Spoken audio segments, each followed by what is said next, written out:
বিধানসভা থেকে ওয়াকআউট করে পায়ে হেঁটে রাজভবন এলো বিজেপির পরিষদীয় দল। খালি পায়ে হেঁটে এলেন বিরোধী দলনেতা শুভেন্দু অধিকারী।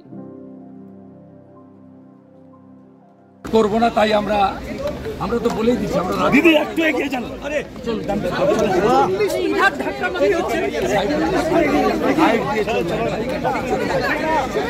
দিদি গরম হচ্ছে এটা অন্যায়। ভগবান বলে এই সামনে থেকে হাঁটান তো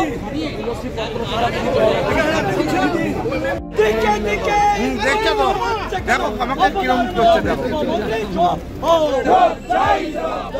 দিকে দিকে হিন্দু নিগ্রহ হচ্ছে কেন? অপরাধ